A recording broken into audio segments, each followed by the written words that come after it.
Welcome back, everybody, to Neutrality Studies. Today, again, with my friend and colleague, Dr. Warwick Powell, professor at Queensland University. Warwick, welcome back.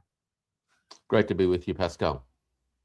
We have this visit by Donald Trump in China. A lot. This had been planned first for last month, but then Donald Trump didn't win his Iran war, so he postponed it, and then it was announced all of a sudden that it happened this week. And now he was in China for 2 weeks. And what are you making out of this visit, and how do you think it went? Well, firstly, I think it was a very short visit, and there were limited preparations in the lead up to the visit. Part of the feedback that I received from people on the Chinese side was a sense of frustration, actually, that the US side was not focused on the issues that a summit like this could conceivably seek to address, in part because the United States is deeply embroiled in wars elsewhere, which has drawn a lot of energy and attention. So there was, I think, some frustration that that many of the issues were not going to get the kind of preparations that you would normally expect, and as a consequence of that, the summit became quite a narrowly defined event, where I think the aim was to firstly just re-establish a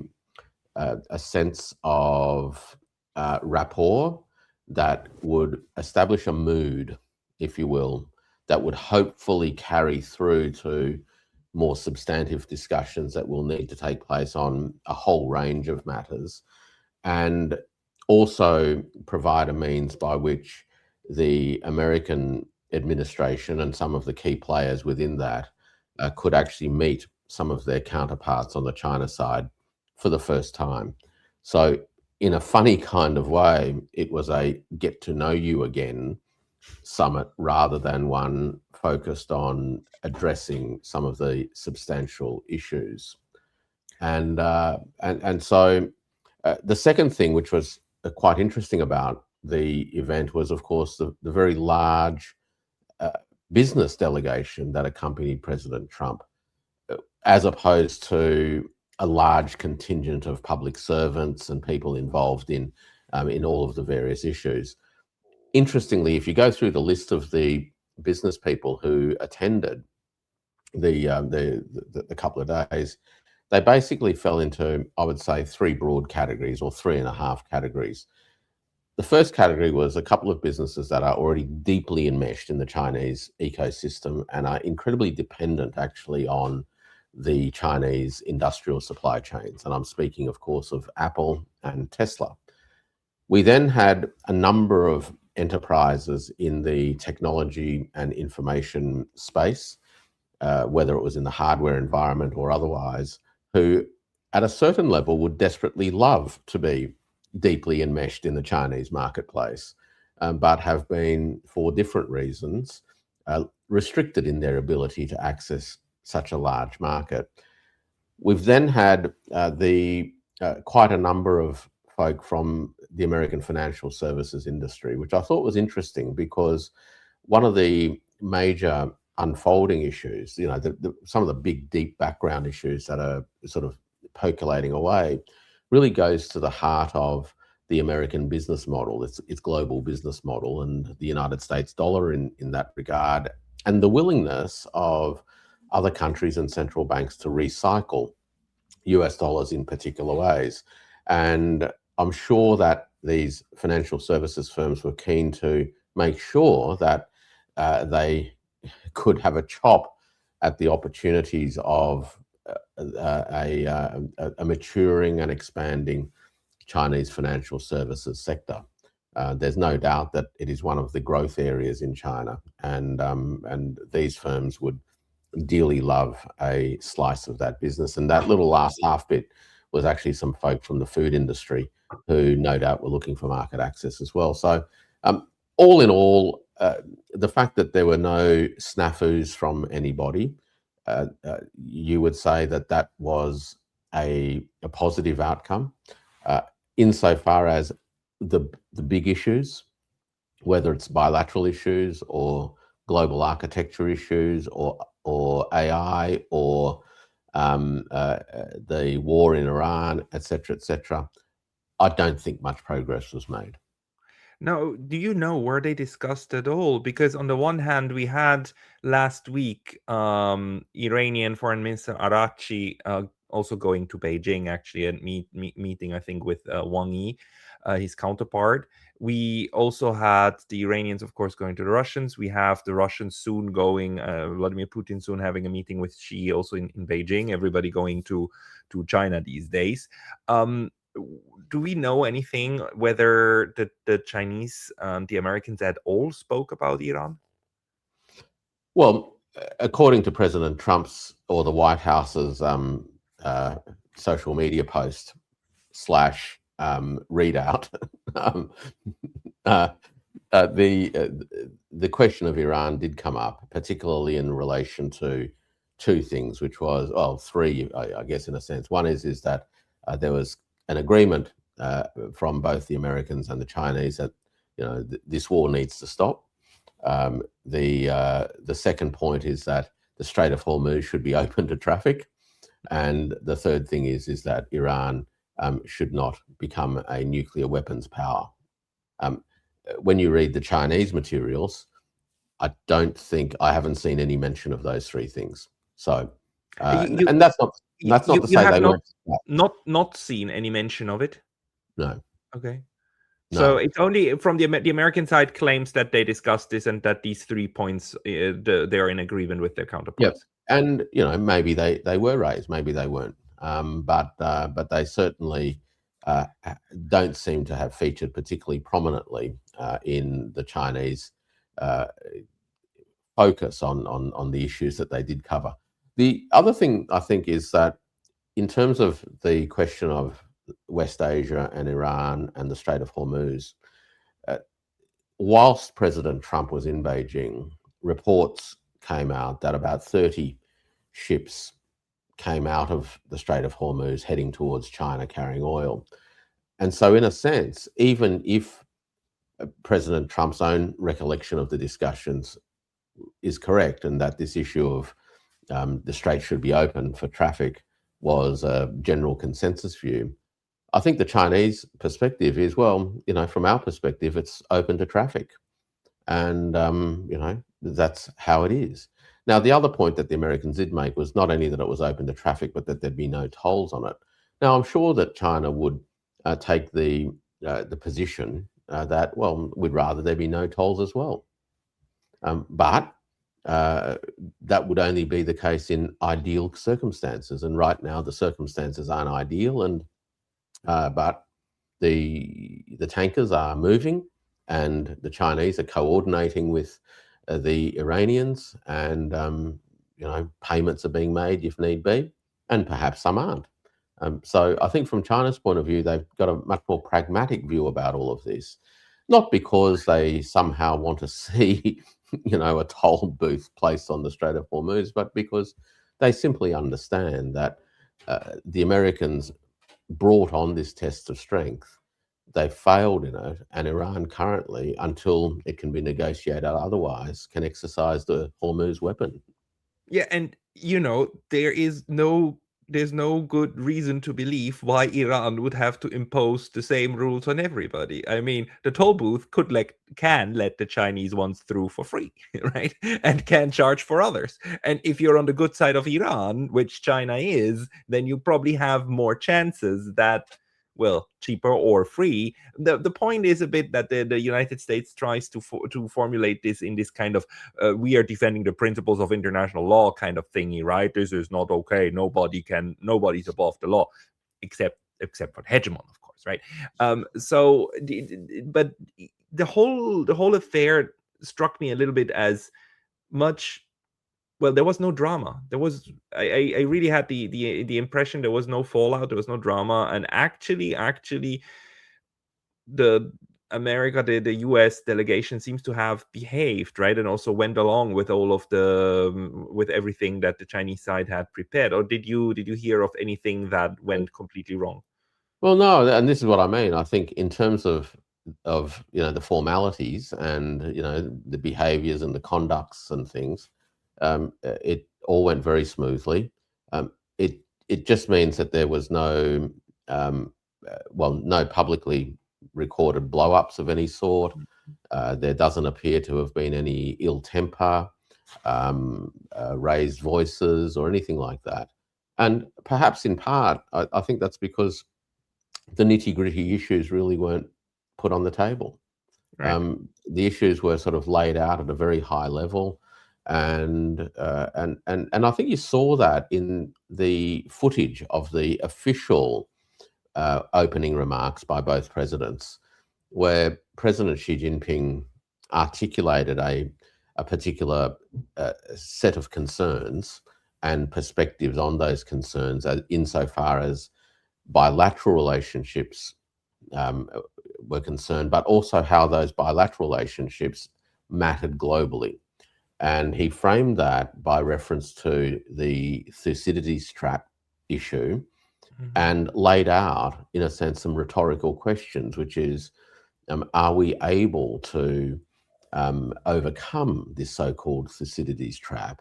And are we therefore able to forge a new model of state-to-state interactions?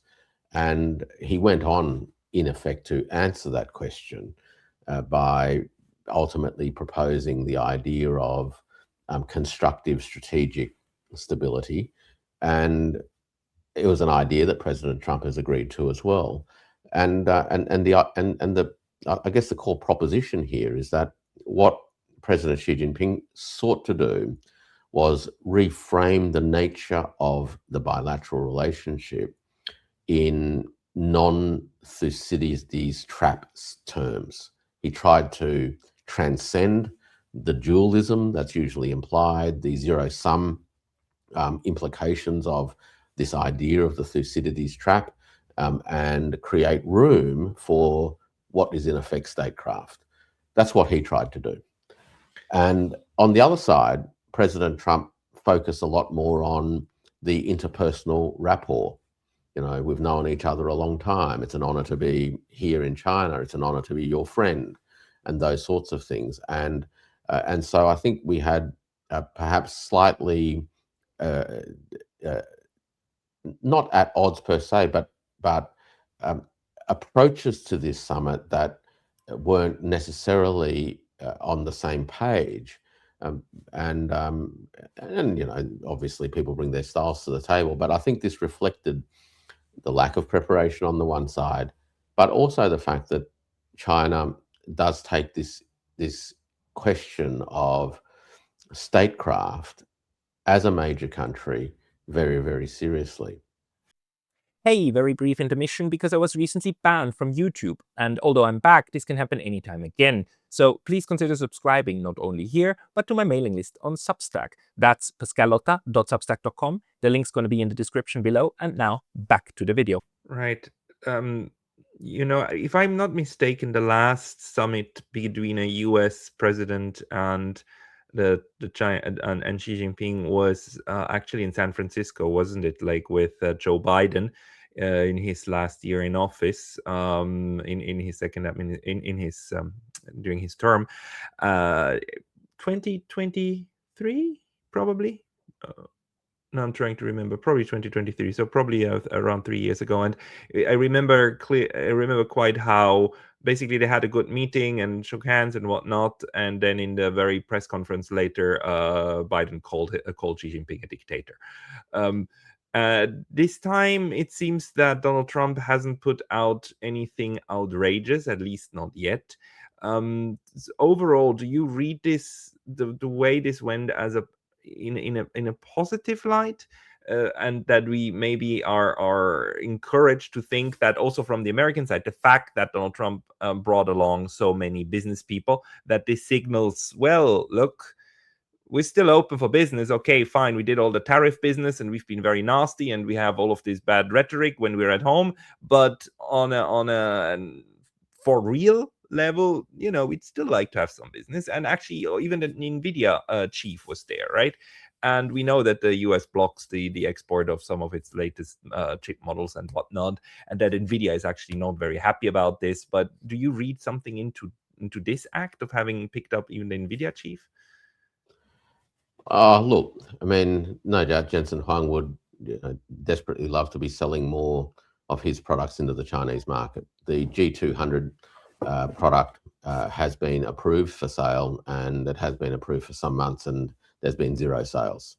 And I think that has been an issue that clearly he wanted to try to resolve. What the blockages were, and why Nvidia wasn't able to actually move forward with sales arrangements. Look, I think part of the difficulty of all of this is that the machinery of government in the United States and the apparatuses of state, the permanent state, or however people want to describe it, have deep-seated institutional memories and approaches to things. And presidents, in a sense, come and go. And these sorts of summits come and go. And yet policy orientations tend to not radically change just because these sort of summits happen. They very rarely see major strategic shifts. And I think one of the concerns that people sensibly have is that whilst there has been a good mood, and I'll just, let's just focus on that. This event created a mood that in a sense took out some of the cantankerous, heated nature of the dynamic. But that's all it did. Now, moods are important because they can set a tone for subsequent meetings at official levels and at ministerial levels. How willing you are to engage in some give and take depends a bit on the mood that's been set. If the mood's bad, of course, the heels get dug in on absolutely everything. If the mood's good, then there is a lot more willingness to engage in some give and take. But the strategic issues, I think, are nonetheless the big ones, right? And this goes to an American mindset question, because the strategic issues is actually about how America conceptualizes the changes in the world, the changes that it itself has experienced, which contributes to the changes in the world, and how it wants to position itself going forward. Now, we have hints of this, and this is part of the problem that I think many people have in trying to engage with the government, is that the US administration is actually a little bit all over the shop as it's trying to work out exactly how it's responding to these things. And so when it's confused itself, it tends to revert back to the comforts of habit. And the comforts of habit, of course, is the belief that the United States is the exceptional country. It is above, the rules that it sets for others. It has the ability to dictate terms globally and get what it wants. And so so that sort of sense of being the primate always comes back when there is confusion about what to do. What this mood does is that it opens a space where the United States at an officer level and at a cabinet level may perhaps start to reflect upon how it sees the changes in the world. And there are parts of reality that I think are slowly making their way through. And those parts of reality are things like that American primacy is actually something that we can only see in the rear vision mirror. That's not to say that the United States isn't a big, important, powerful nation. It is. It's just that it's no longer the obvious primate. And coming to terms with that, and coming to terms with the displacement that involves, has taken some time. Coming to terms with the fact that there are other major powers in the world that won't be bullied and who offer a certain degree of protection to others is a difficult thing to come to terms with. And we've seen over the course of the last 10 years, strident efforts made to knock China off its tracks, to disrupt China's development and growth, to contain it, and even to set it back. And most of those efforts ultimately proved to be fruitless. And I think that there are some of those realities have seeped in. I sense that President Trump actually appreciates this more so than some of the more ideological members of his administration. He clearly pushed quite hard last year on the trade wars, but came to an understanding that this was a bit of a dead end in terms of China for now. It's not to say that they won't come back to have another chop on other things, but for now, that's become a bit of a dead end. This creates a lot of problems in the US, though, because you've got all these people in Congress, senators, who are, really hardline hawks. And so it's very difficult to navigate this environment in terms of the domestic politics. And I'm sure that from the Chinese side, they understand that. They understand that American presidents actually, ironically, are heavily constrained by a set of political institutions that have a mind of their own. And so the expectations for now are quite low. But what the Chinese tried to do, I think, is create a space where the United States could actually engage in the multipolar world in a way that did not involve the psychological and other dimensions of accepting that they are no longer the primate, right? And that space exists now. This idea that China's rise can be a catalyst for America's own rejuvenation. That's a space that it's an invitation, actually. It's an invitation to the United States to reframe its approach to the world, but it's also an invitation for the United States to actually reframe its own understanding of itself.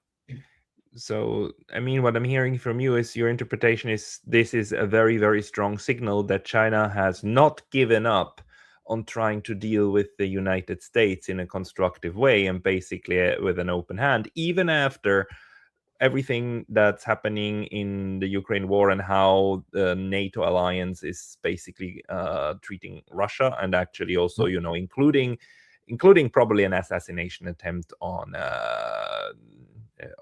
Vladimir Putin in Valdai with the drones, and of course the assassination of Ayatollah Ali Khamenei in Iran only 2 months ago, and the war with Iran and the way that Iran then fought back by basically just a denial strategy. It's like letting the US bump against the wall.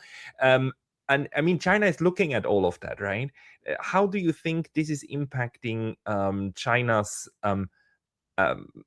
assessment of how to deal with the United States? From what you're saying now, it seems that they're at a point where they're saying like there's still a constructive relationship possible, right? Well, the invitation's there. Whether or not that invitation is grabbed will be the test. And I think that China, for what it's worth, is committed to the effort that's needed to try to make this relationship work as best as possible, in part because nobody willfully, I think, wants to pursue a pathway that inevitably leads to war if you can choose a different path. But also, I think, because China does have a confidence about its own position that enables it to open this invitation to the Americans, knowing that China itself is no pushover, and this invitation really is set against the backdrop of China's economic preponderance across the globe. There is no doubt that China is the world's most significant economy, and I mean that by reference to the material economy more than anything else. Whether it's in rare earths, which everyone talks about, all through the industrial manufacturing chains, the trade relationships that it has across the globe, the investments that it's made right across the globe in terms of critical infrastructure, China is the most significant economic power in the world today. And it knows that.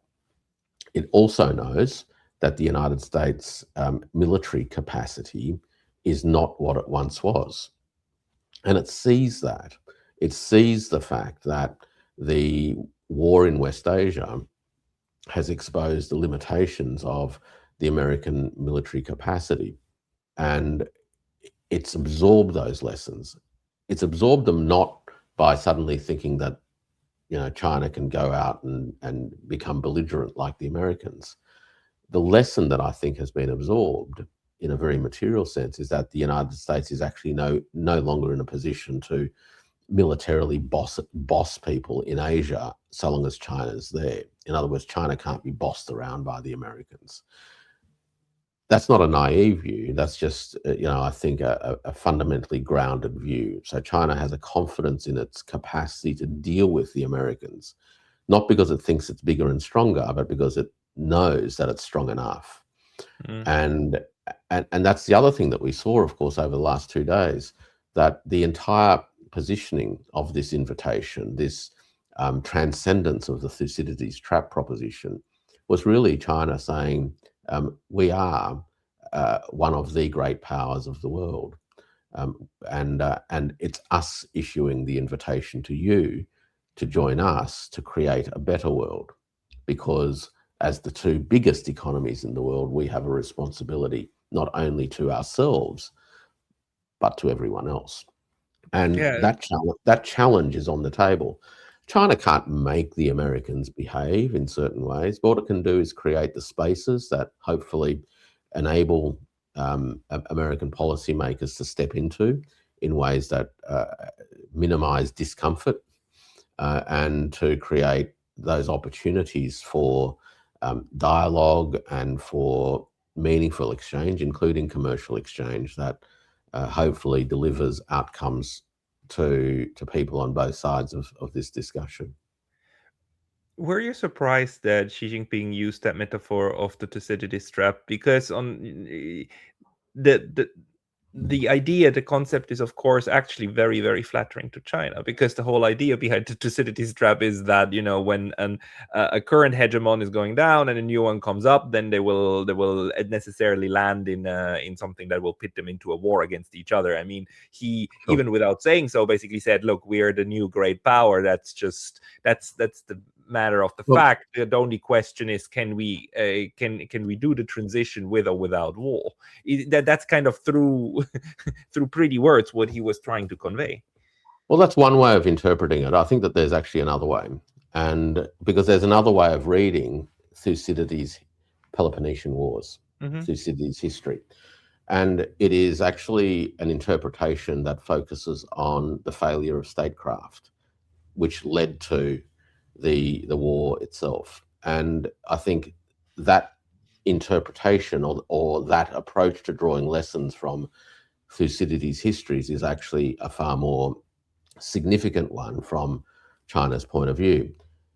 Thucydides' argument, in a sense, was that the war became a consequence of hubris, vanity, and ego undermining the prospects of sensible statecraft to be executed between adjoining states or nearby states.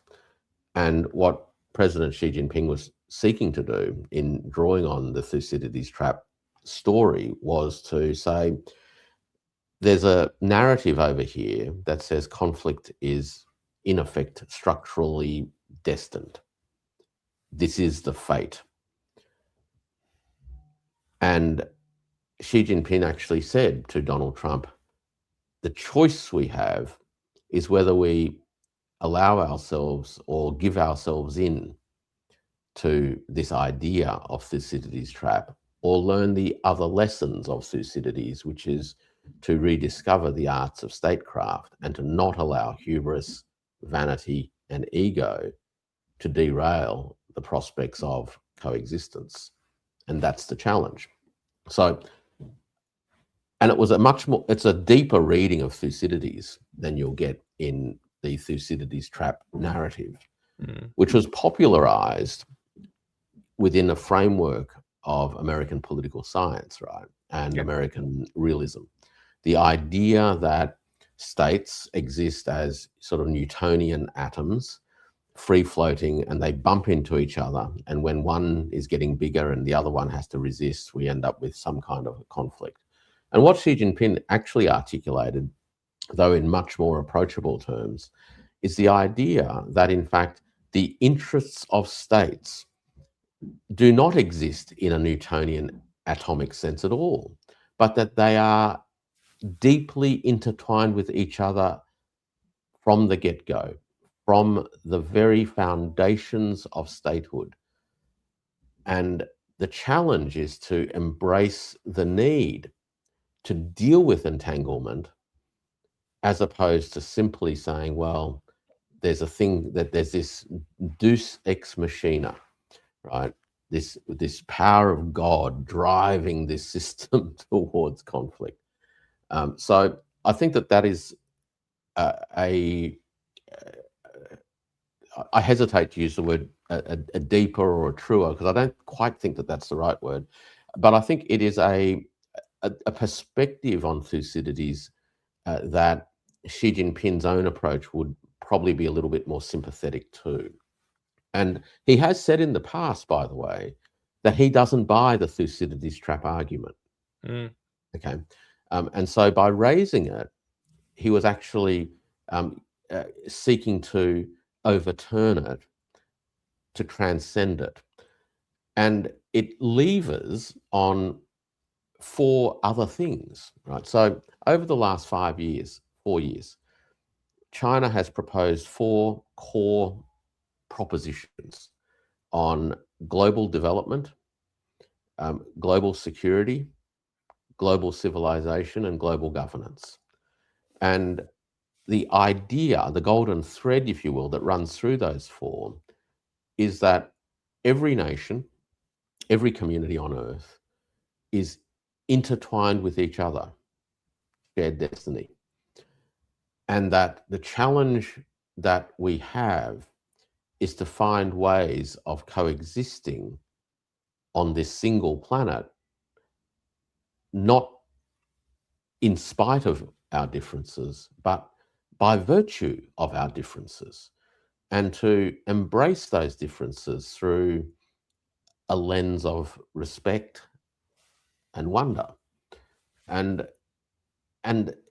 when you read all of those documents and then come back and look at the comments he made about Thucydides trap and stuff, I think the interpretation that I've tried to walk through here with you makes a lot more sense. I see. So basically, using the Thucydides trap in his speech was a way to, again, throw out the invitation in terms that can be understood by the other side, but reframing it immediately in order to say, like, look, let's go to something a little bit more constructive here. How do you think this is going to be perceived here in the neighborhood? Japan, the Philippines, China's near abroad, even Australia, where you are. I mean, on the one hand, it's a bilateral meeting between the US and China, but I don't think either side is so naive to think that it's significant only to them. I mean, the whole world was kind of now looking at this for clues to where the journey is going. Look, at a certain level, if these 2 major powers actually were able to craft a regime of peaceful coexistence, it would make everyone's lives a lot easier. Yeah, very much. Okay, so if this meeting ultimately contributed to a new peace in the context of a multipolar world, Tokyo will be more relaxed. Manila will be more relaxed. Canberra will be more relaxed. The only people who won't be relaxed about any of this stuff are the people who are in the business of peddling arms.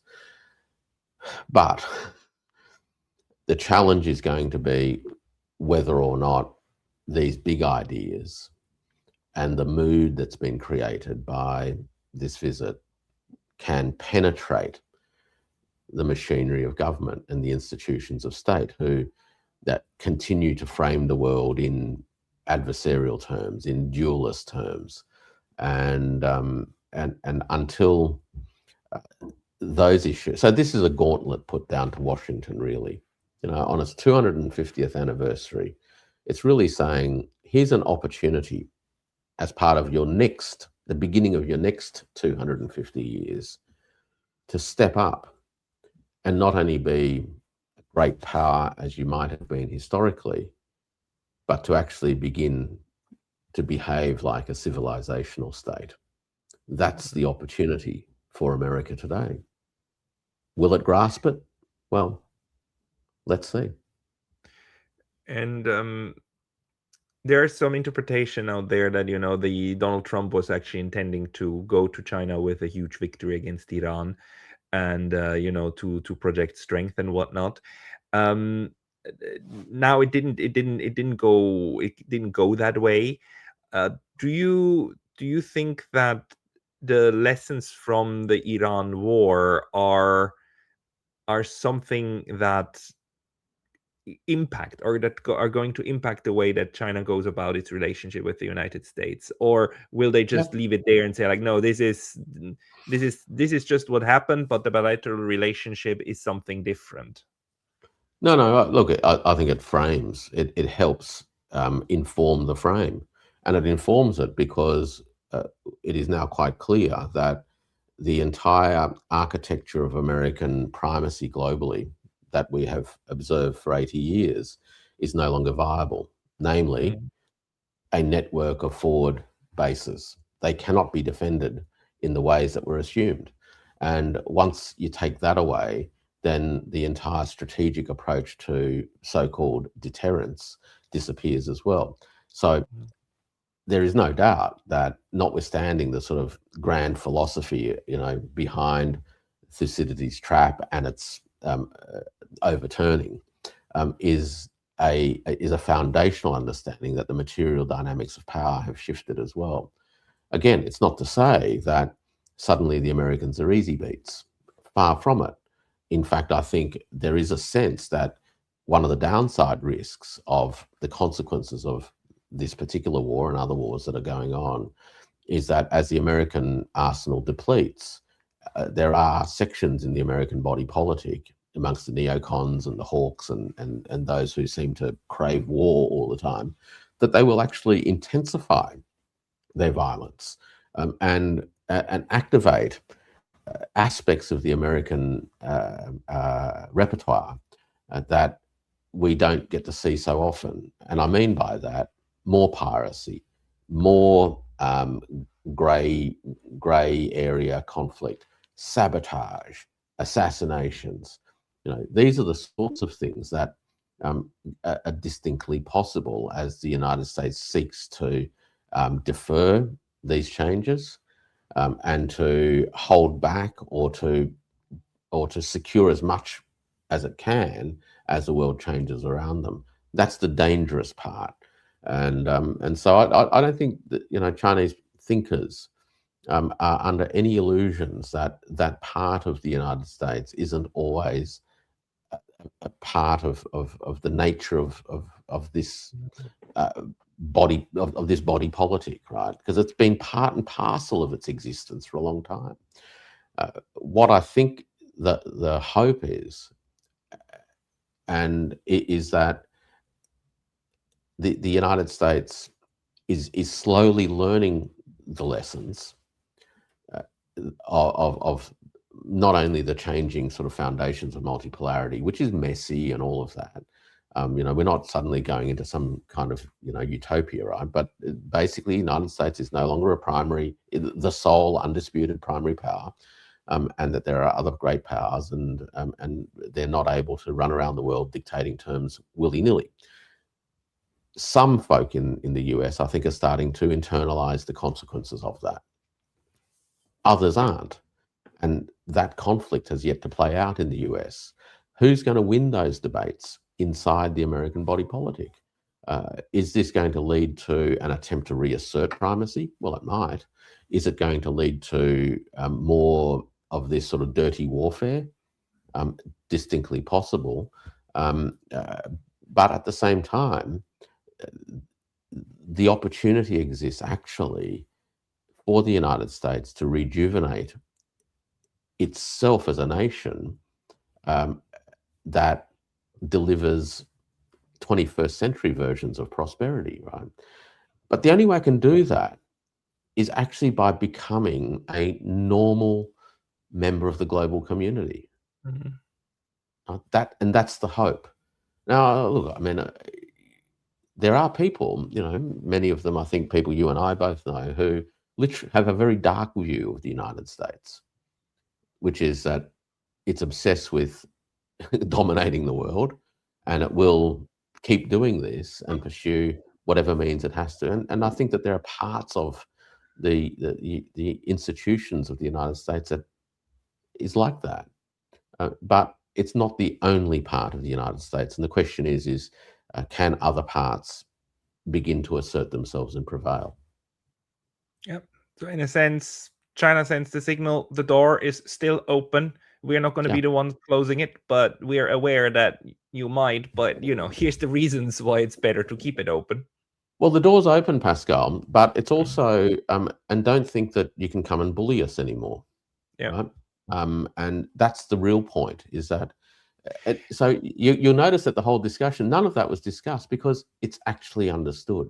Yeah. President Xi and President Trump actually understand the reality. China's not to be bullied. And others might still want to, right? The hawks and stuff. But President Trump knows that this is not a winning strategy. What he's trying to figure out is what a winning strategy actually is, given the constraints, right? The institutional constraints, the constraints of culture, and all those sorts of things, and the need to be seen as the winner and stuff, right? And there is no clarity on this. And this is what I mean, what I was commenting on earlier is that the risk at the moment is that because the US doesn't actually have clarity on these sorts of questions, it tends to revert back to institutional habit. And institutional habits are dangerous to others in the world. And the paradox is that it actually accelerates the problems of America if they keep going down this particular path. But institutional habits are, well, they're habit forming and they're hard to shake because there's a whole bunch of practices, behaviors, policies, patterns of thought that are bundled in together. These are the reactions, Yeah, no, it's quite fascinating, how then in the United States, if you don't bully China, if you don't go there and tell them what to do, you're actually then going to be called somebody who didn't stand up to China, right? You didn't fulfill your role. It's quite fascinating. Absolutely. And one of the things that I was going to mention this, and I'm glad you sort of touched on it and jogged my memory. Much of the critical commentary coming out of the US of this trip actually focuses on what President Trump did not talk about. Yeah.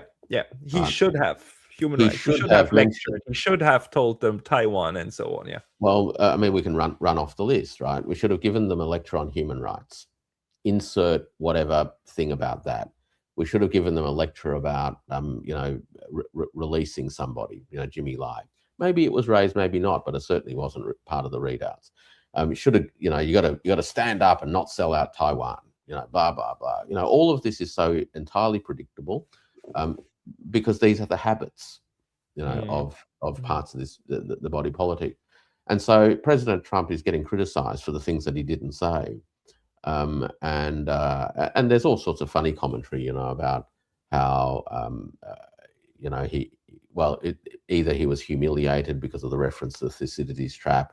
I actually don't think that was the purpose, and I'm confident that wasn't the purpose because, when guys like Gordon Chang actually comment on that, you're pretty sure that it's wrong.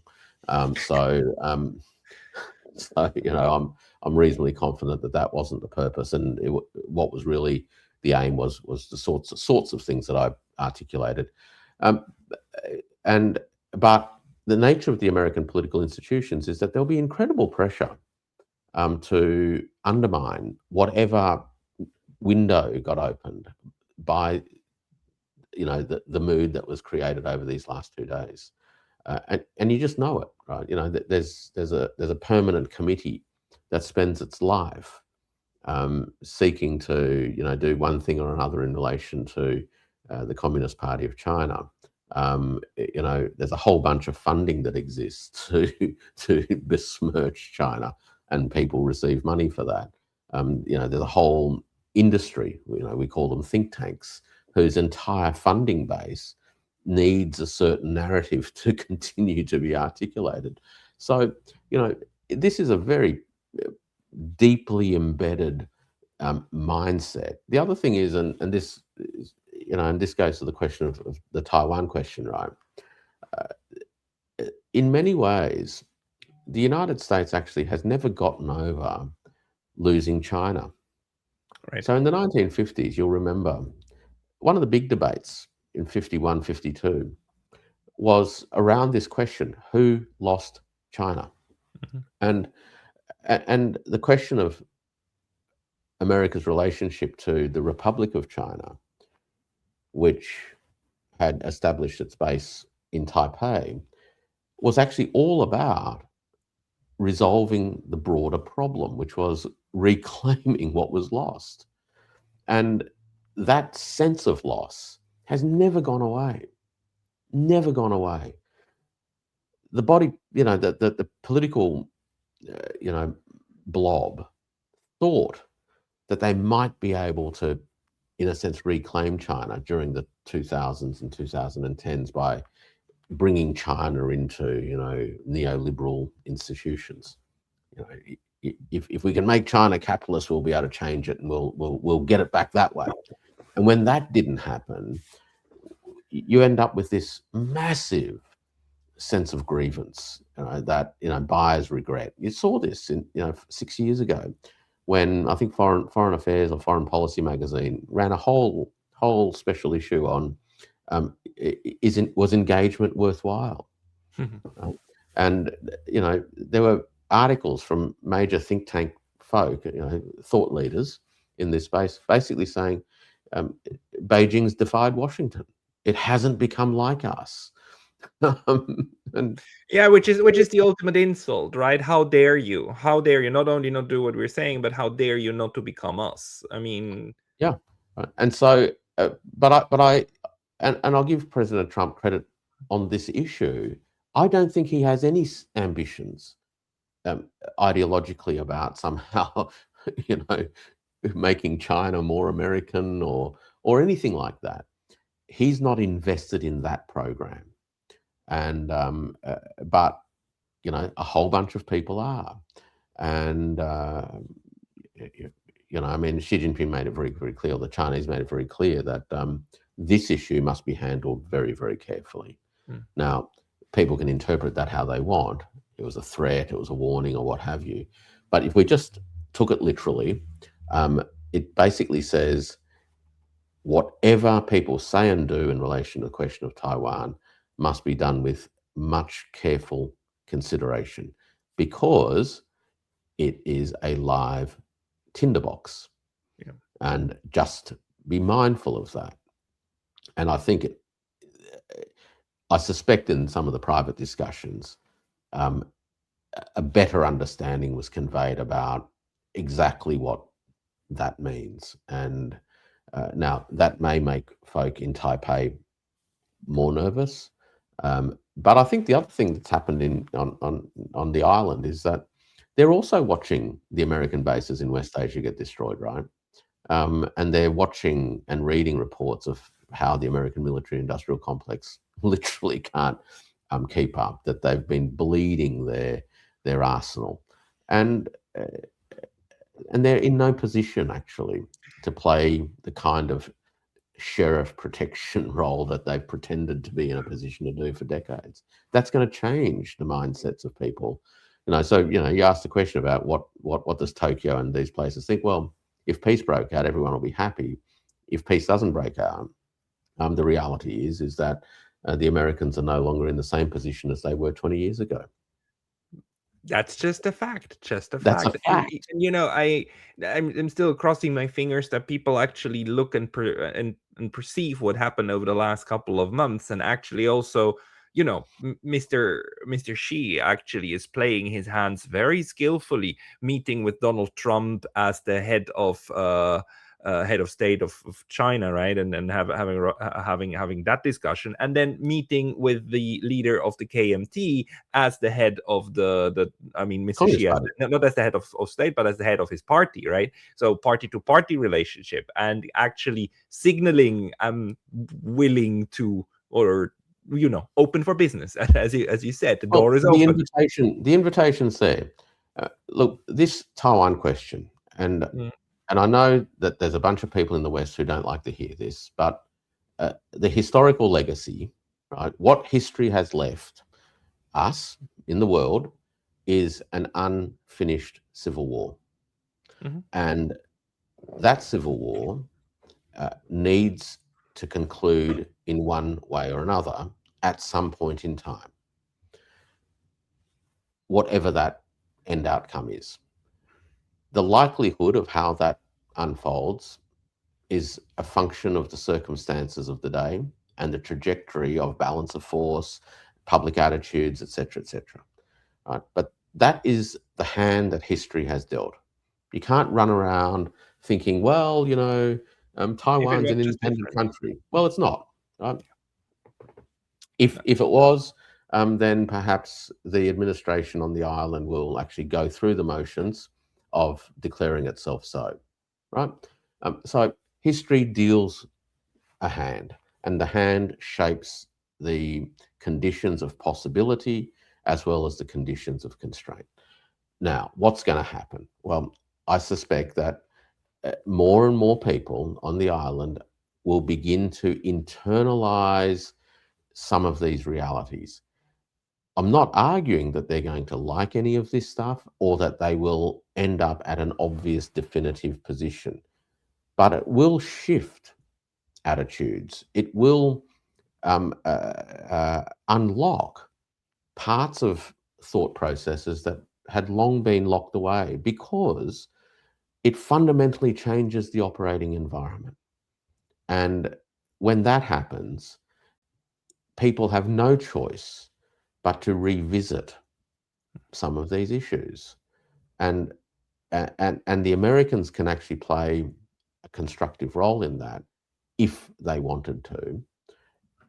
Whether they do or they don't is a different question. But if they wanted to, they can actually play a very constructive role in that, with the aim of resolving the unfinished civil war in a way that is that folk can live with, right? But that's a discussion for another day, obviously. But